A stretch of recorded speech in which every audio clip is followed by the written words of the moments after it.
During this period, we Christians were being called to forgive and forget. We are being called to forgive others because our God has forgiven us.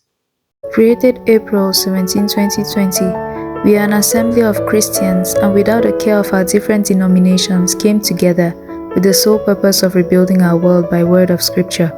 We are the Our World Group. Do not keep malice. Do not nurse grievances. Practice to clean your heart of every form of impurity.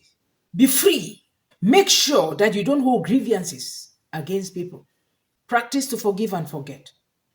We're going to see this in Matthew chapter 18, verse 21 to 22. Then Peter came to Jesus and asked, Lord, how many times shall I forgive my brother when he sins against me? Up to 7 times? Jesus answered, I tell you, not 7 times, but 77 times. Jesus gave this answer and then ended up giving a parable of the king who wanted to settle accounts with his servants. The servants that had larger debts, he forgave them. But this same servant that the king had forgiven went ahead to refuse, forgiving another person who owed him a smaller debt. And this made the king very furious.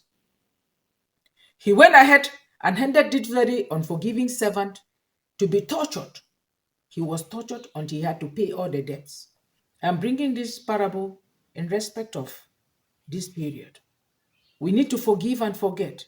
Forgiveness in itself may be a difficult task for Christians, but practice to do this because that is the only way that you're going to free yourself of chains, chains that are keeping you caged from God.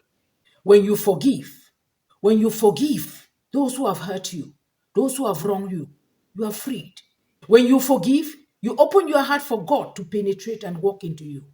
When you forgive, you free yourself from demonic chains. Forgiveness in itself requires humility. Forgiveness in itself requires patience. It requires love. Please, let's forgive. Let's practice to forgive others so that God will forgive us. We cannot hold malice. You cannot criticize. You cannot condemn others and then expect God to forgive us.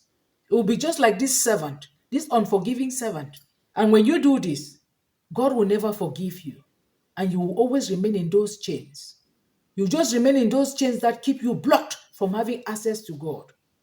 The devil will continuously cage you and you'll be in misery. Please practice to forgive and forget so that you'll be set free.